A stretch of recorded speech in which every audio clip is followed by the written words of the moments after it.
Hello, everyone, and welcome to Allison in Wonderland. I'm your host, Allison. Are you ready to go see the Garden of the Gods, see some mountains, or even see the Mesa Verde cliff dwellings? Let's see if we can get some mountain ghosts, garden fairies, or even some scary cliff sights. Now, let's get into some spooky sightings. Riverdale Road. We're just going to dive right in and start with one of the more sinister spooky urban legends on this list. The 11-mile stretch of Riverdale Road in Thornton, Colorado has countless stories revolving around the supernatural and paranormal, like demons, a ghost lady, the jogger of Joggers Hill, Native American burial ground curses, witch hangings, a phantom Camaro, and more notably, it's said to be the site of the gates of hell. So, definitely not a place for the faint-hearted or easily scared, like me. But, if you're among the very slim few who are brave enough to journey along the stretch of road up to the crumbling ruins of a giant mansion and into the gates of hell, well, more power to you.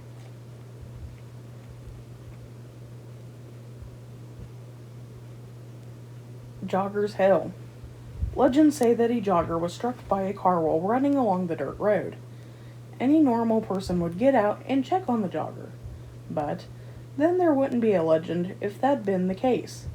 The jogger's ghost now haunts the road, seeking revenge on anyone who dares to get in the way. If you're interested in seeing this jogger for yourself, here's what you've got to do. Park your car at the top of the hill, turn off the engine, and wait. You should hear the sound of footsteps behind you, slowly getting closer and closer with each breath. Many people have claimed that this jogger has kicked and pushed on their cars, while others say that there have been handprints left on the outside of their windows. But, whatever you do, don't let the jogger reach the driver's side of the car. Otherwise, it could be very well the last thing you do.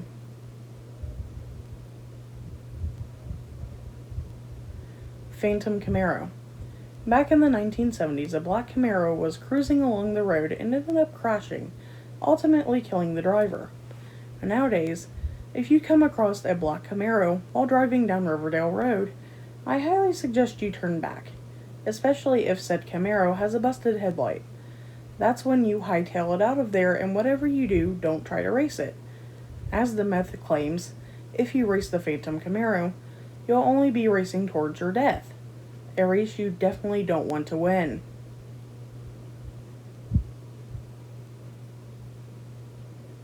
Ghost Lady.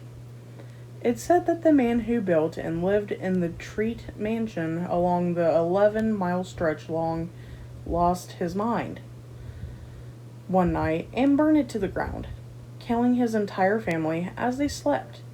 Screams can still be heard among the ruins. The Ghost Lady, also known as the Woman in White, has been seen among the grounds. She's presumed to be the wife of this man. Many people who have come in contact with this woman in white have tried to help her, but she merely continued on her path in silence. A single glance in the rearview mirror tells these folks that she's disappeared completely from sight. Now the question is, where'd she go? The Ghost Lady isn't entirely innocent, though. Some legends say that she will try to lure unsuspecting individuals into the gates of hell.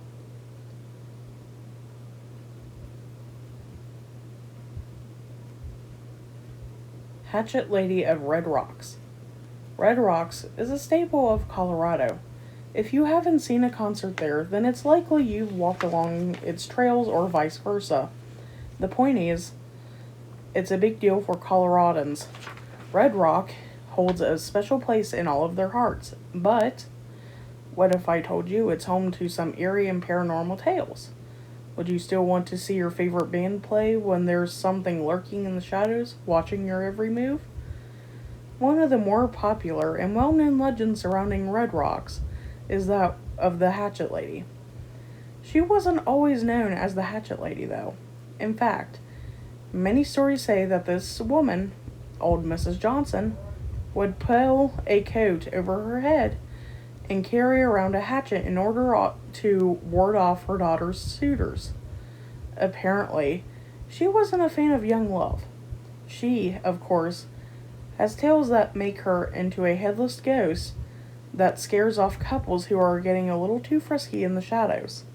'Cause, come on, headless ghosts are a million times scarier than regular ghosts and would definitely put an end to any mischief. Other myths believe that this Hatchet Lady was a homeless woman who lived in the area, like in a nearby cave, in the 1950s.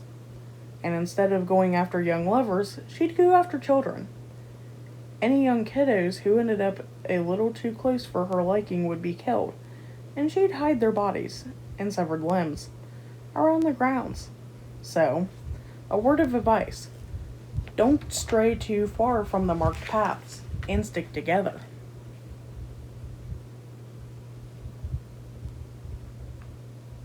The Vampire's Grave. European lore is rich in tales of vampires, yet one of these creatures may have found themselves in a small town in Colorado. Theodore Giava was a Transylvanian immigrant who moved to Colorado and became a coal miner. Legend says that the man was tall and pale, with a dark coat and long fingernails. In 1918, he died of the flu and was buried in Lafayette Municipal Cemetery, where some say they have seen his figure lurking at night. Some say that the tree guarding Giava's grave grew from the stake that was hammered into his heart post-mortem. Hey everyone, Allison in Wonderland here. Thank you for making it to the end of the video. Don't forget to like, comment, and share the video. Also, if you haven't already subscribed to my channel, go ahead and hit the subscribe button and the notification bell icon to get notified. So I'll see you all next time.